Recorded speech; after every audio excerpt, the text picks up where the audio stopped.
At first glance, these could be the magnificent remains of an ancient civilization, or a natural phenomenon. The hills surrounding Johannesburg, the economic capital of South Africa.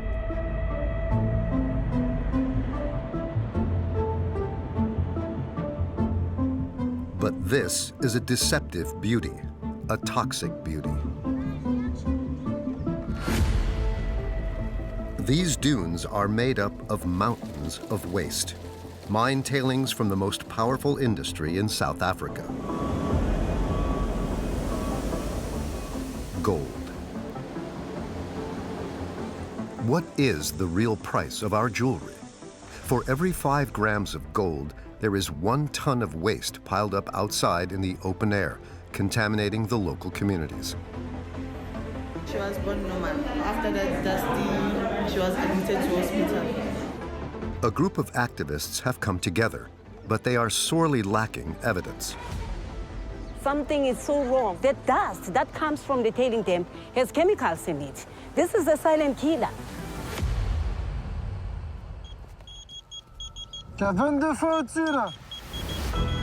I am a journalist.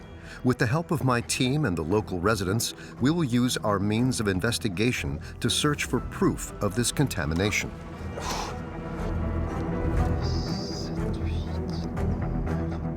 Don't rely on the low pH only.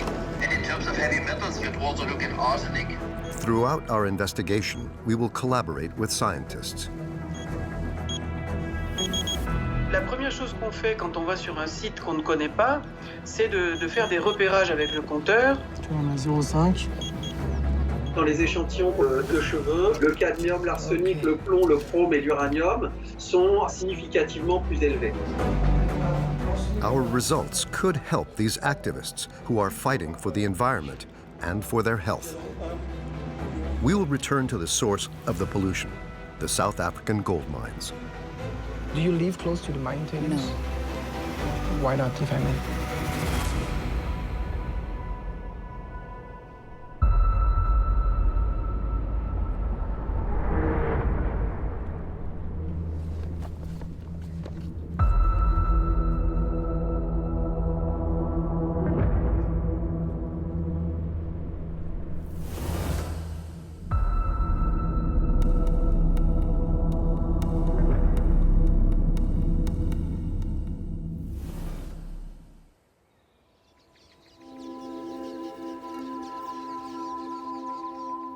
Our journey begins in the valley at the break of dawn. At the heart of the Marico River Basin, one of South Africa's largest freshwater reserves.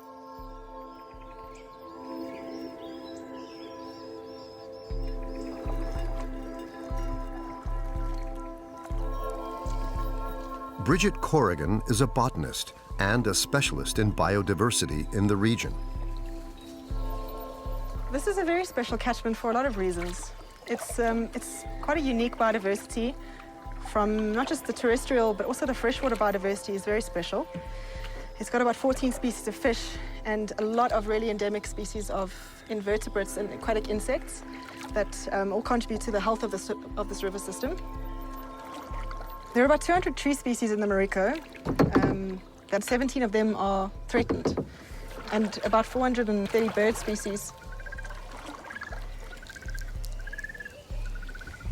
It is a national treasure, and the Northwest doesn't have a lot of these river systems. A lot of the systems in this province are heavily degraded. A national treasure whose crown jewel lies just a few strokes upstream. A sanctuary hidden at the heart of the reserve.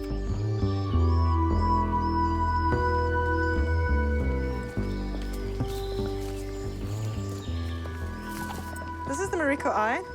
We're at the source of the Marico River.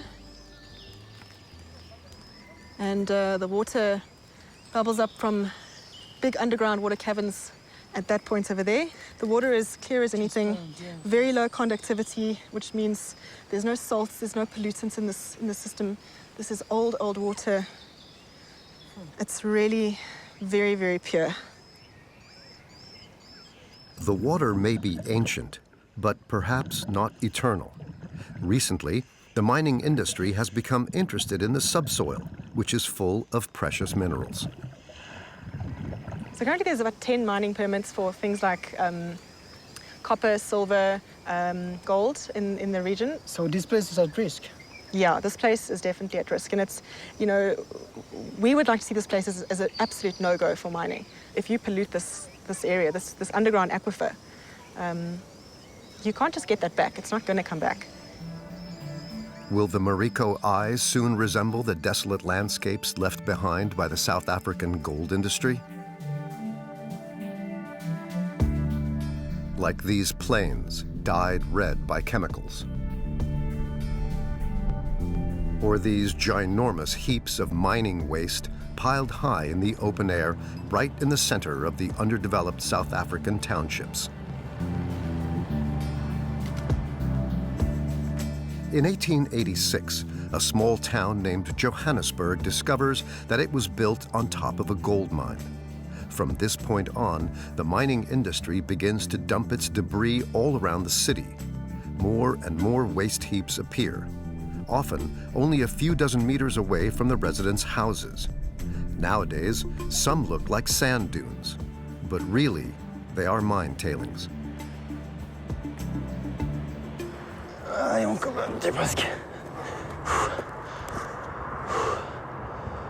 C'est incroyable. Des terrils comme celui-ci, il y en a 278 à Johannesburg. Des terrils abandonnés, qui sont comme ça ouverts à tous et dont la poussière surtout, des poussières qui sont en fait plus fines que du sable. À l'air libre, voilà ce qui se passe quand tu le laisses. Tu vois, il s'envole. Il va tapisser les quartiers entiers de Johannesburg qui sont coincés entre ces 278 terrils de déchets miniers. Gone with the toxic wind. What impact does this have on those living close to these poisonous dunes? Like here at Snake Park.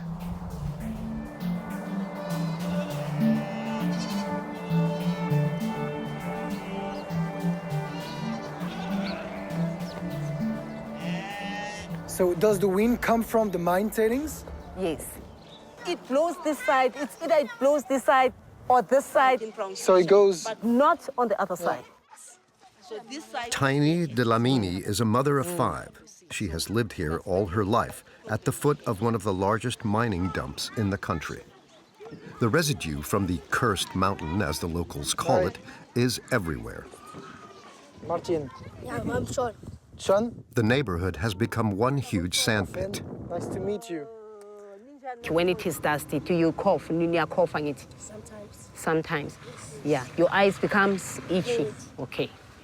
This is not right. If you go to the tailing dam, this soil has some chemicals in it. So I'm advising you today not to go to the mine dam because it's very dangerous to go there. It's unhealthy at the same time to go there. You mustn't go there at all. Thank you, guys. A few months ago, Tiny Dlamini wanted to get to the bottom of the situation. How many people in her neighborhood of 1,000 residents were unwell, so she knocked on almost every door. This house has kids who are coughing. This house here, the mother, the owner of this house, has a chest problem as well. You come here, kids are coughing here. Each and every man or woman or child around here is coughing, has a problem of coughing, has a problem of itchy skin. Some of them are vomiting. Sandonani, ninjani makundi, siyaphila. Ila makune dust niyakhwehlela bobana bakhwehlelayo la. Niyakhwehlela ngithi. In South Africa, 1,600,000 people live in townships such as this one at the foot of mine-tailing mountains. The dust itself, it gets into our food. We eat this dust, we drink this dust. So that is why so many people are sick here. This is a silent killer. This silent killer doesn't just make people vomit or cough. A large number of children in the neighborhood suffer from severe neurological disorders. How are you? I'm good at you. All right, thank you for having us. You're This is your daughter? Yeah, this is my daughter.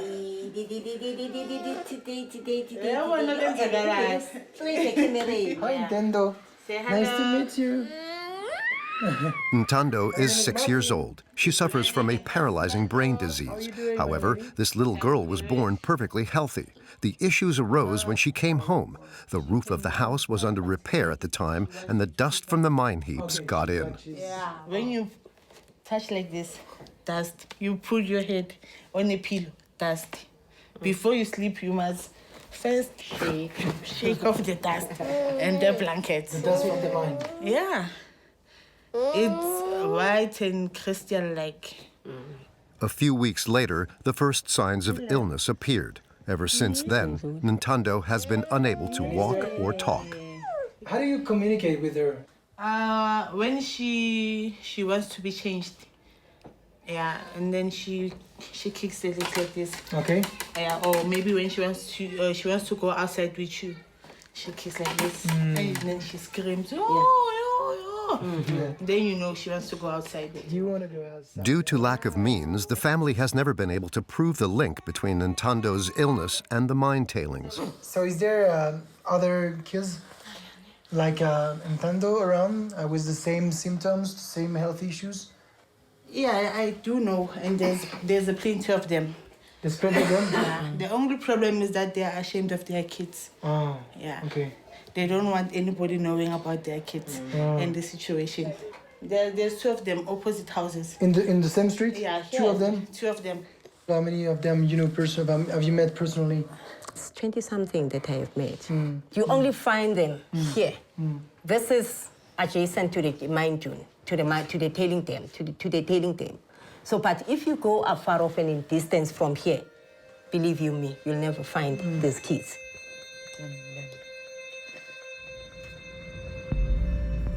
Is the dust from the mine tailings really the cause of these illnesses? To find out, we must climb Snake Park Hill, which has been abandoned ever since the mine was closed. Access is forbidden, but there is nobody monitoring the area. The site extends over 4 square kilometers. Vraiment un désert. Tu pourrais penser que c'est une formation géologique tout à fait naturelle. Et en fait, c'est des centaines de milliers de tonnes de déchets. C'est incroyable.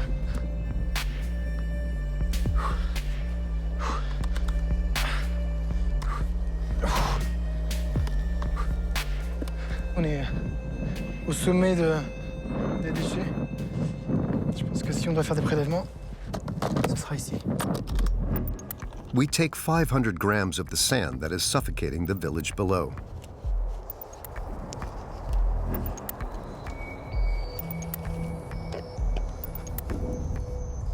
On our way down, we discover this green lake at the foot of the waste heap. It is used as irrigation water.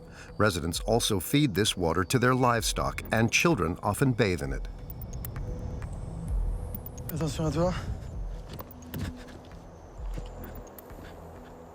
Ok. On va faire quelques prélèvements d'eau. Mais je vais avoir besoin d'un petit peu d'aide parce que je ne sais pas exactement quel polluant rechercher par rapport à cette industrie minière. Je vais appeler Professeur Wind. Frank Vinde, professor of environmental studies at Northwest University in South Africa. Can you see me? Yes, yes. So I must maybe move you to the camera. He is one of the experts on mining pollution at the World Health Organization. With his help, we have developed a scientific protocol, a test kit for different water pollutants. Arsenic is, I mean, it's not for nothing used, is it? Yes. So I'm at the bottom of the mine tailings. There's some water all around. I was wondering which parameters do you think I should analyze first in the water? You see, mining normally has a bit of a signature, and whenever you have elevated sulfate, which translate into an elevated electric conductivity, if that is accompanied by a low pH, then you know mines are probably the cause. En sulfate, on est au-dessus de 800 mg par litre, sachant que la réglementation, c'est maximum 500 mg par litre pour les eaux usées industrielles. Ouais, on est à un pH à 3. Ça veut dire que cette eau est très acide. Don't rely on the low pH only. And in terms of heavy metals, you'd also look at arsenic, which is a metalloid, which is in some mines elevated, chromium, cadmium, as well as nickel, zinc, and lead. But they are the usual suspects, let me put it like that. 6, 7, 8, On va tester l'arsenic. Ouais, 0,5. On est au-delà de 0,5 mg par litre d'arsenic. C'est énorme. Il faut savoir que, par exemple, pour l'eau potable, c'est 0,01 le maximum. On est au-delà de toutes les limites internationales. We cannot analyze everything there and then. We take another 500 milliliters with us to test for more pollutants. How can this situation be explained?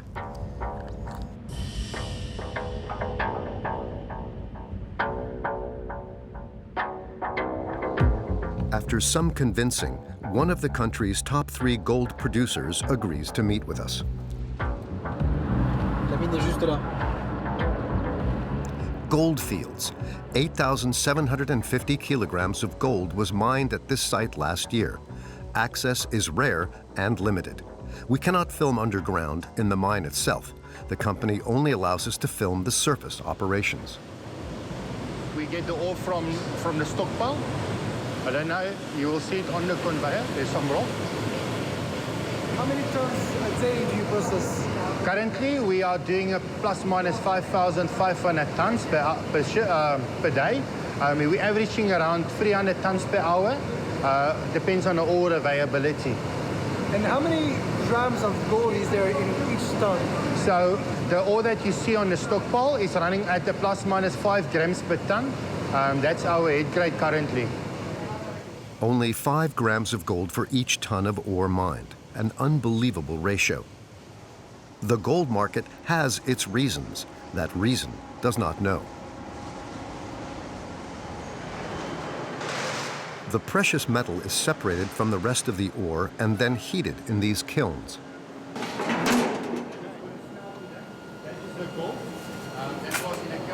How many chemicals do you use at the end? We use lime, acid, and cyanide. That's your 3 major chemicals in a process. And it's borax, manganese, and silica. That's the cooking session. That's it, yeah. So you add all of these together with with the gold.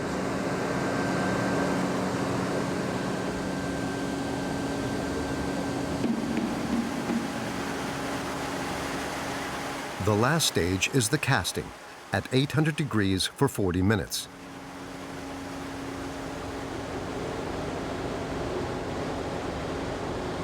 And there we have it, gold bars. At 84% purity, weighing just over 16 kilograms, costing over $538,000.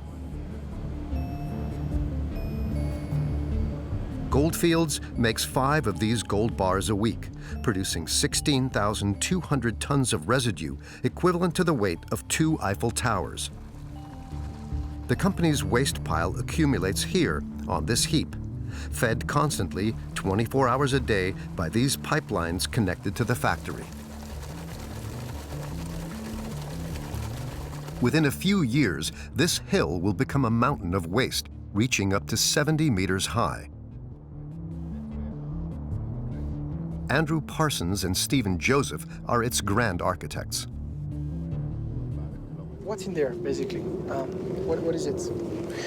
Well, it's what's left over from the extraction process. It's the rock that held the gold, and what's left behind after the gold has been removed. So it's silica and other materials. It's a sand. What kind of materials? Iron and other metals, but mainly silica. Is there any heavy metals, for example, in there? It'd be trace amounts, but very small concentrations. Some ores, in some of the gold ores, there is uranium. South Deep has very little uranium in its ore, so there's very little uranium in this dump. Okay, but you don't know how much is it? How much gold? How much uranium? Not offhand. I think the number's around about 40 to 50 grams a ton. South African mining companies extract 10 times more uranium than gold, which is then abandoned, leaving behind radioactive mine tailings. So the kind of control you do, the samples you were talking about, is done on a daily basis? The gold samples are done daily, yeah. Okay. But the radiation testing would probably be things like annually. Okay, Yeah. all right. Day by day, the waste produced by the gold industry forms increasingly large radioactive heaps left outside in the open air. According to official estimates, the mine tailings surrounding Johannesburg contain 600,000 tons of uranium. So much so that these mountains of waste should be classified by the state as nuclear installations. They should be confined and kept at least 500 meters away from the residents' homes. But this rule is not put into practice. Take here, for example, in Tudor Shaft, a neighborhood with 20,000 residents.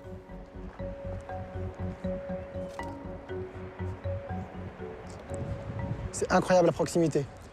On va mesurer la radioactivité ici. Et pour ça, on va appeler le professeur Charéron. Bruno Charéron, an engineer in nuclear physics, an expert from CRIRAD, a research association on radioactivity. Bruno Charéron, est-ce que vous m'entendez? Oui. Je suis désolé, la connexion n'est pas terrible. Qu'est-ce que vous me conseillerez de faire en tout premier, là, maintenant? Je viens d'arriver sur place. La première chose qu'on fait quand on va sur un site qu'on ne connaît pas, c'est de faire des repérages avec le compteur, en se promenant à divers endroits et en faisant des mesures à la fois au contact du sol et à 1 mètre au-dessus du sol. Donc le compteur Geiger permet de détecter une présence anormalement élevée de ces radiations, les rayonnements gamma, et d'évaluer ce qu'on appelle le débit de dose, c'est-à-dire le niveau de risque lié au dépôt d'énergie dans le corps humain par ces rayonnements invisibles mais très puissants. Et la radioactivité naturelle, elle est à combien à Johannesburg? Disons, dans l'environnement naturel autour de Johannesburg, on va être plutôt dans des niveaux de 0,1 microsieverts par heure. Ça indique combien là? 0,42, c'est 4 fois au-dessus ici.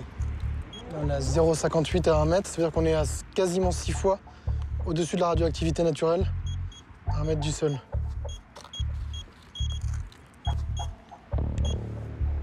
Là, on est quasiment 10 fois au-dessus de la radioactivité naturelle à 1 mètre. On va essayer de voir ce que ça donne au sol. Là, il s'énerve. Ouf. 2,89. 2,89, on est 28 fois au-dessus de la radioactivité naturelle. Ça veut dire que les chèvres qui sont là sont en train de brouter toute la journée la tête dans des déchets miniers radioactifs. Here, the radioactivity levels are close to those of the exclusion zone surrounding Chernobyl. We decide to follow the livestock to Eric Fongoma's farm at the foot of the mine tailings.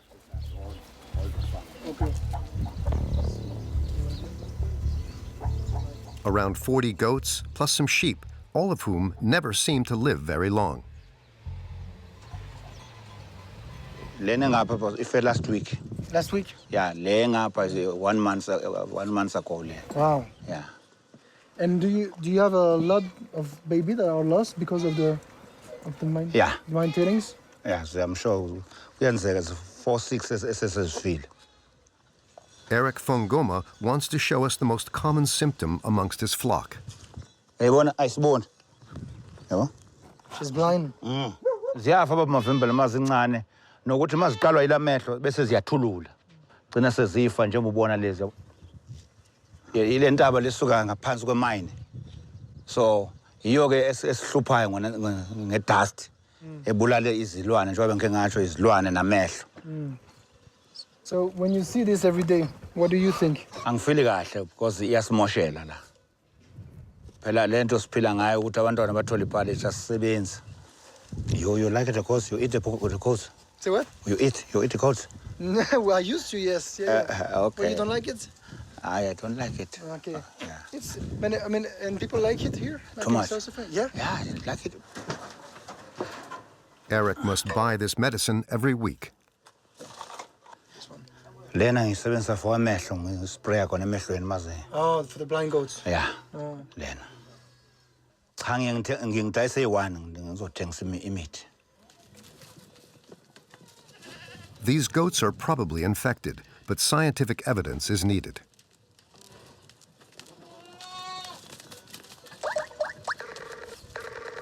Professor Wynne, we are close to the mine tailings in a farm that home animals look really sick. I mean, according to the owner, Do you think we should do some hair sample of the animals? Yes, so if you want to use it as a proxy, I mean the hair now, it's there the uranium level in the hair as a proxy for environmental exposure. I think it's a very good way to do it. So it is like an archive of the environment. So if you could kind of collect your coordinates, it would help us a lot. In your study, it will go into this map as well. We take fur samples from 2 goats intended to be used for meat consumption, including one who is blind. It's okay, it's okay.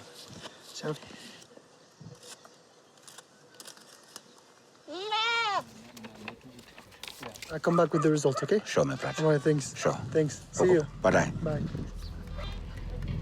After packing up our samples, we head to the laboratory. CSIR, the Council for Scientific and Industrial Research in South Africa.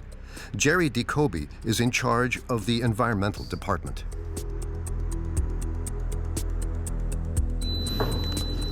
Right. Hi. Okay, this is Kangela, and then this is Sveli. They're basically determining the metals. The machine is being calibrated for our samples. Here is the water from the tailings, just across the tailings. It is used as a recreational water. It is used as irrigation and also for animals to drink. We also did some soil samples, trying to understand whether the soil was contaminated with the water as well. To make a perfect sense. So what can you look for? Almost all the metals, but the important metals like your uranium, your lead, your arsenic, which are very toxic. So basically, we don't expect to get them in water. Once we get them, then that raises an alarm. Okay. All right. All right. Thank you so Okay. much. Welcome. We will receive the results in a few days. 10 days with the results. All right. Okay. Thank you so much. That night, on our way home from the laboratory, we receive a mysterious answer phone message. Hello, Martin. I heard that you're interested in a mining legacy around Johannesburg in the mine dumps. Well, I worked as an environmental geologist in the area for a while, so I would very much appreciate if you can come around, if we can have a word about it. Thank you very much. A few hours later, we arrive at Igor Klopchik's house. After a 20-year-long career in the mining industry, working predominantly in waste management, this geologist resigned 2 years ago, disgusted by a sector where silence is golden. I'll tell you what I found particularly scandalous. To take the worst possible material, which is uranium, grind it into dust comparable to flour, and make a hill out of it, and put it into a place where people live. That is a colossally bad idea. When you said that, were you doing reports? Were you listened at that time? I have written lots of reports. I must have some sort of a record in unanswered emails, probably over 100. So after a while, I was explained, look, what you are proposing costs money. I mean, first of all, you have to decontaminate the land. That is number one. Number two, you can actually pump tailings all the way back where you got them from, mix them with just a few % of cement, and you can get rid of tailings this way. So you basically put it to normal? You put it back to where it was. How does that make you feel when you see these local communities complaining about their health problem? What does it make you feel? It makes me feel like a murderer. What we have done, like I said, we have created an enormous environmental disaster. If we were, growing potatoes and we made environmental disaster along the side, it would be different. We would say, okay, we are feeding the nation. What did gold mining industry do? It enriched a small percentage of people. So we have produced gold, which is the most useless thing in the whole world. It feeds human greed. It has no uses. And yet, we have made probably one of the biggest environmental disasters in the world. So yes, I do feel like a murderer. Well, thank you so much. You're welcome. Very appreciate the time and the testimony. One of the biggest environmental scandals in the world. Igor Klopchik's testimony rings true as we finally receive the test results from the laboratory. It is Frank Vinde, the Johannesburg professor of environmental studies, who brings them to us. My name is Frank Vinde.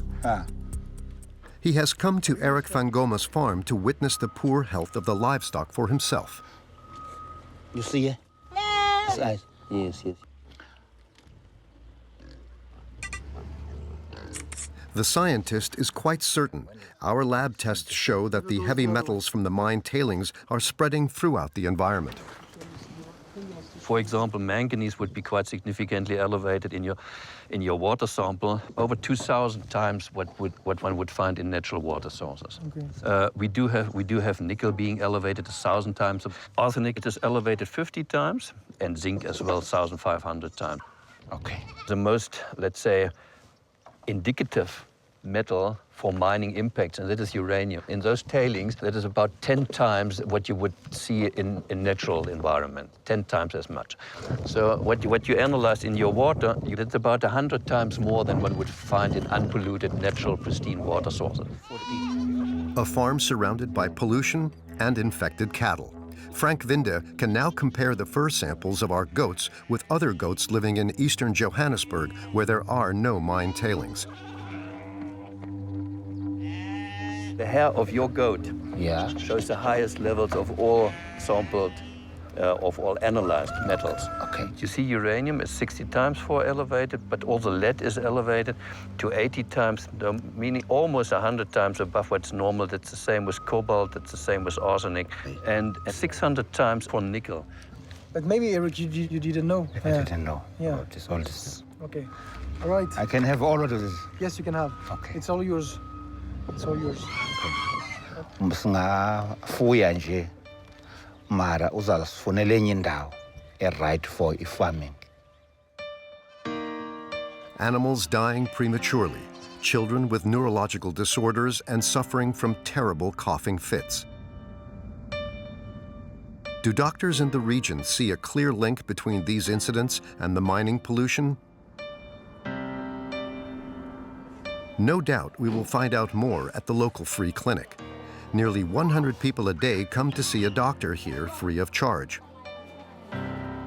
Amongst them is Thuli Zulu. This is the third time this month that her youngest son has taken ill. Okay.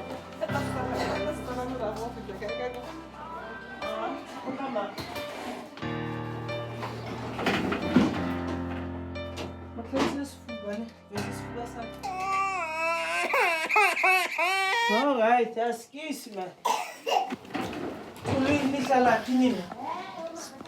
Tulo chafu. Tulo shaft. Kuseduzana nasemai. Ngathini igold isihlala siphezu kwalo vele. Because lo mntana uluze weight. So how is he, doctor? The baby has got bronchitis. Yeah, otherwise her chest, the air entry is good, both sides. Sometimes we see worse. You get a child with a cough, like the one that I just saw. She was having chest indrawings. Coughing with the dust, because of the dust? Yes. Is it something that you would see on daily average? Yes. Do you have any idea about the number of cases? Not really. I think there should be a study, like you are mentioning it, that people who are living next to the mines, if we get a lot of those patients, I think definitely we have to do a research. The South African state has never conducted a study to understand the impact of mine tailings on the population. What if we were to do so? We meet Thuli Zulu on her way back from the clinic, in her township at the foot of the mine dump.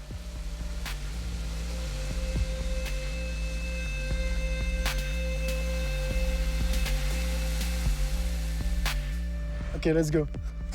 All right. It's very heavy. So you have to do this every day? Yes. How many times a day do you go there? 5 or 6. 5 or 6 times? Yes. Wow. This is your house? Yes. Okay. 117.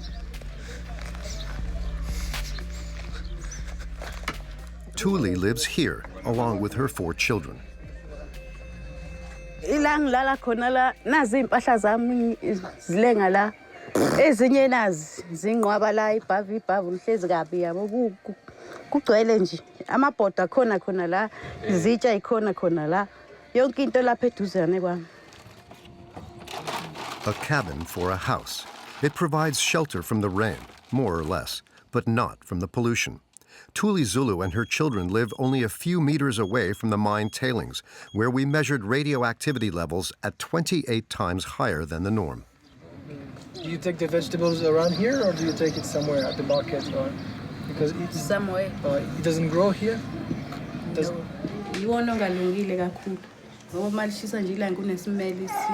We asked Thuli if we can analyze some samples of her and her children's hair to try and understand what level of pollutants they are being exposed to. Ok, merci beaucoup de prendre quelques minutes avec nous. Vincent Peynet, director of the Institute for Research and Scientific Expertise in Strasbourg, is here to advise us. He is a French specialist in hair analysis. Hair, the most effective marker of chronic pollution. Ici, on est entouré d'industries minières. Qu'est-ce que vous recommanderiez comme analyse, comme recherche de polluants? C'est une industrie minière qui est liée plutôt au cycle du nucléaire. Non, c'est l'industrie de l'or, mais il y a de l'uranium dans le sol. Alors, les polluants chimiques qui vont être intéressants parce qu'ils ont un impact sur la santé vont être les métaux lourds. Et c'est quoi la méthodologie à suivre du coup pour l'analyse de cheveux, les prélèvements? Il nous faut une quantité de cheveux qui va être suffisante. C'est-à-dire, on va utiliser une mèche de cheveux dont le diamètre va être au maximum de la taille d'un crayon à papier. All right, your turn.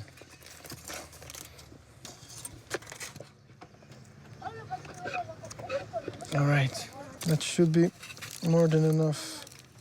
Est-ce que vous pensez que ça a du sens que moi aussi je fasse analyser mes cheveux pour comparer justement les niveaux de pollution? Oui, absolument, ça a beaucoup de sens pour comparer les résultats. Like this. En sachant qu'on a déjà des données concernant l'exposition de la population française. All right, perfect. We also take a hair sample from Ntando, the little girl suffering from a serious neurological disease. And there it is. Look, this is what I've taken. It's not damaged, does it? You still look beautiful. We take 10 hair samples from other residents living near the mine tailings and send them via express delivery to Professor Peynet in France. The results will come back in a few days.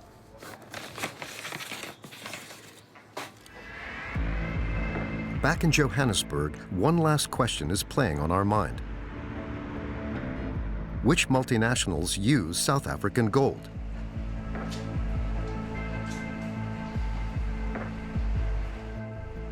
All we have to do is follow the gold bars consumed by the global market. Some are used in electronics or in industry. Some are used as investment. But the majority of the gold feeds straight into the jewelry sector. 2 000 euros, 7 000 euros, 4 000 euros, 10 000 euros. On their websites, the major luxury brands do not reveal the sources of their gold. 18 carats. Il n'y a aucune information sur la provenance de l'or. We asked these major jewelry brands for a list of their suppliers. These were their responses. Chanel, pour des raisons de contraintes de stratégie en matière de communication, nous avons le regret de ne pouvoir vous donner une suite favorable. Dior, les informations demandées sont des informations confidentielles sur lesquelles nous ne communiquons pas. Louis Vuitton, nous ne pouvons malheureusement pas répondre positivement à votre demande du fait de notre politique interne de confidentialité. Not one jewelry brand agreed to send us a list of its gold suppliers. Bulgarie, nous ne communiquons pas sur notre chaîne d'approvisionnement. Bulgari, the Italian giant and third largest jeweler in the world. This is one of the brands using the most gold in their jewelry.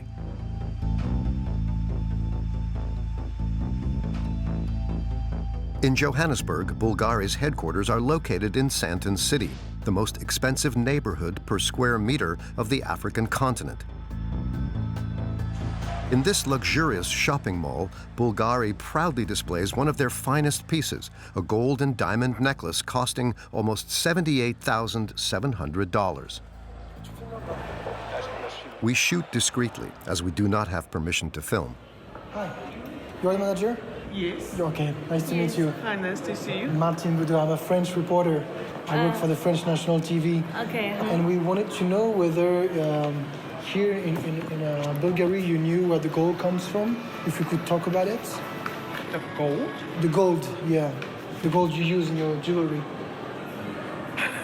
No idea. You have no idea? No. Okay. Don't you think it is kind of surprising that you don't know where the gold comes from? I don't think it's something that any of the luxury jewelers will be able to tell you. Because But the clients don't ask for it? No. Really? Yeah. There's no need for the source of it, and nobody asks. Okay. Kind of an opaque sector. Very. Yeah. Have you heard of the consequences of gold mine in South Africa? Like, for example, the mine tailings? Yes, when you're coming to Johannesburg and driving and you see on the east side. Yeah, but that's just, isn't that just a byproduct of the commercial world, in any way? Thank you very much, Oh, you're welcome.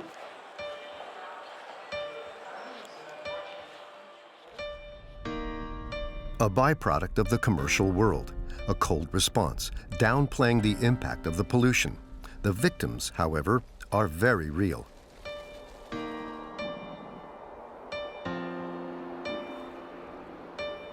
Near the mine tailings, in a small room next to the church, we find Tiny, the activist. Good to see you. How are you doing? It's good to see you. All right, you've brought some people with you. Along with all of the children whose hair samples we took. Good to see you. Thanks for coming. Like Tuli's son, or little Ntando. The place is almost too small. Word has spread throughout the community. Many parents and neighbors are interested in the results of our analysis. There are even journalists from the national television here to cover the meeting. Well, thank you so much again for being here today. I really appreciate the fact that you've come quite a long way to be here. We present our results from the soil, water, and goat's fur samples. Then we contact Vincent Paynet in Strasbourg, who is in charge of investigating the levels of heavy metals in our hair samples. Bonjour professeur, vous m'entendez? Oui, je vous entends, oui. Alors juste pour que vous sachiez, je suis avec toutes les personnes dont j'ai échantillonné les cheveux. Vous avez eu les résultats alors? Oui, nous avons reçu les résultats. Ils sont significativement plus élevés. Alors sur les échantillons de plomb, ils sont tous supérieurs aux vôtres. Avec en particulier 3 échantillons qui sont ceux de Ntando, Tuli et Ntando Zulu, qui montrent une exposition quand même très importante au plomb. Ça veut dire... C'est de l'ordre de 60 fois votre niveau d'exposition, entre 50 et 60 fois le niveau d'exposition que vous avez pour vos cheveux à vous. D'accord. La petite Ntando, elle est atteinte de troubles neurologiques sévères. Est-ce que ça pourrait avoir un lien d'après vous? Alors, parmi les spectres des symptômes de l'exposition au plomb, il y a des troubles neurologiques et on ne peut pas exclure qu'il y a un lien. These findings could help South African doctors give Ntando a better diagnosis for her disease. Ça, c'est pour le plomb. Est-ce qu'il y a d'autres niveaux de métaux lourds qui vous ont surpris ou pas? En termes d'uranium, c'est environ 4 à 5 fois supérieur au niveau que vous avez pour vos cheveux à vous. Alors, concernant l'arsenic, Ntando Zulu a une concentration qui est 4 fois supérieure à cette limite de quantification, montrant qu'il y a une exposition quand même significative donc à l'arsenic. OK. To sum up, the soil that we analyzed from the mine tailings is full of heavy metals. The level of arsenic, for example, is 330 times higher than the norm. The water is full of uranium, 100 times the international limit. The goats are infected.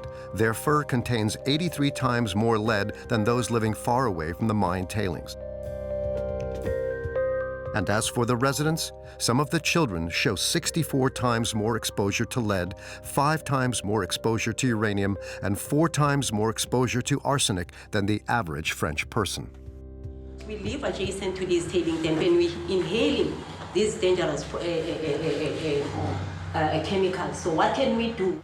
Alors, le premier, oui, c'est-à-dire si on souhaite éviter d'être intoxiqué par ces métaux lourds, alors c'est pas toujours évident de déménager, mais ça peut être une solution.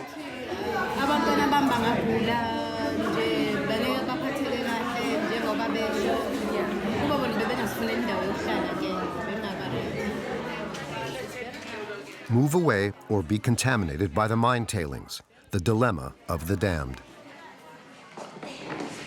You know, I don't even know what to say. This is not at all normal, and this is not right at all. Those people that have left those tailings, those mines abandoned, seriously, something needs to be done about that. It's very, very frustrating. Now, for the first time, we have samples from human beings, samples from tailings, samples from sweat, samples from water that correlate. We can actually begin to change what is going on in these communities. We've had enough of these mines exposing us, so we are appealing now to everybody once again to make sure that you sign that petition. There was a court case, you know, we've lost it because of insufficient evidence. But now, with that documentary that you are doing now, it will reach the universe. People will know what's happening in South Africa. Thank you very much once again, Martin. 300 residents have already signed this new petition. The local residents association is also preparing to file a complaint against the mining companies. After weeks of discussion, the Union of Gold Multinationals finally agrees to meet with us. The Chamber of Mines lies at the center of the business district, an entire building for a sector that represents 16% of the country's exports. We are in the antechamber of power, at the heart of South Africa's most powerful lobby. Au mur, ce sont tous les présidents successifs de la Chambre des mines, le lobby des mines en Afrique du Sud. Et ça remonte jusqu'à ce monsieur-là, Herman Eckstein, qui était président en 1899. Almost 120 years later, Stefina Boudot is here to welcome us. She runs the anti-pollution department, supposedly taking care of those issues that the gold multinationals do not deem their responsibility. Regarding the environmental impact of the mining industry, do you think it's going on the right track, on the good way? Yes, there is significant good progress achieved thus far in terms of mining companies dealing effectively with environmental impacts. Has the Chamber of Mine ever conducted human health impact assessments regarding the tailings, the mine tailings? Not that I'm aware of. Okay. So we've done We present her with all of our findings regarding the environment, the animals, and the residents. You two have a look on that. You never heard about that? No. Okay. What does that make you think? No, it's quite concerning for me, and I think something should be done. Do you think that the mining industry that you represent have a responsibility in these numbers? I think in areas where our member companies mine, yes, we do have the responsibility. Do you live close to the mine tailings? No. Why not, if I may? It's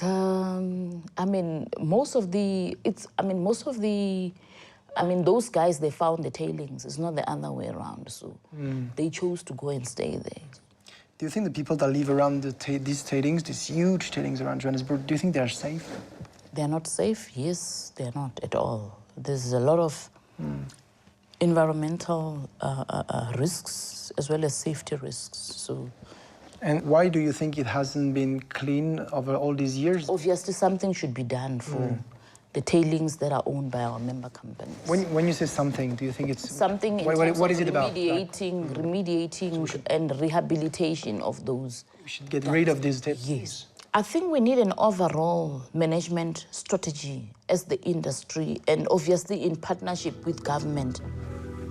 The mining lobby, responsible, but ultimately not guilty. We also asked to meet with the Ministry of Environment. Not only does the minister refuse to meet with us, but his cabinet tells us that this subject is not part of his area of expertise. A pitiful excuse.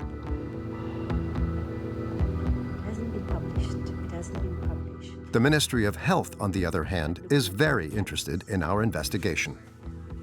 Unbelievable. Sophia Kisting, the director of the National Institute for Occupational Health, is deeply moved by our discoveries. Fundamentally, this is of great importance to demonstrate that the levels are so much higher and that there will be negative health effects on the children. And really, one of the real tragedies is that those studies haven't been done. And why? The money has not been prioritized. We need to make sure that mines and other workplaces don't continue to contaminate the living environment for communities and so on. Would you like a copy? Oh, we would absolutely love to have a copy, because you see, we don't have this. We don't have it. And then we can go in with our medical teams and perhaps have a sample of those who have got higher levels of these different heavy metals and uranium, and go in more physical examination, do blood tests, do urine tests, and monitor them. That could be a first step. Yes, absolutely, because even with this, I think we can advocate for interventions. Yeah. Martin, thank you so much. Merci beaucoup. The South African government will soon begin a major study on the health impacts of mining pollution. Time is of the essence. In 2017, mining companies extracted 138 tons of gold from South African soil, producing 27,600,000 tons of supplementary waste. How much more waste will be produced next year, and the next one, and the one after that?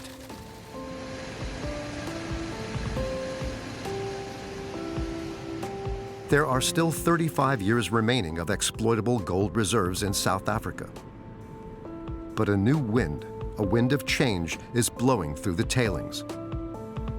The victims of this pollution may well become the sand in the gears of the entire mining machine, shouting out loud and clear that life is more precious than any sum of gold. Please.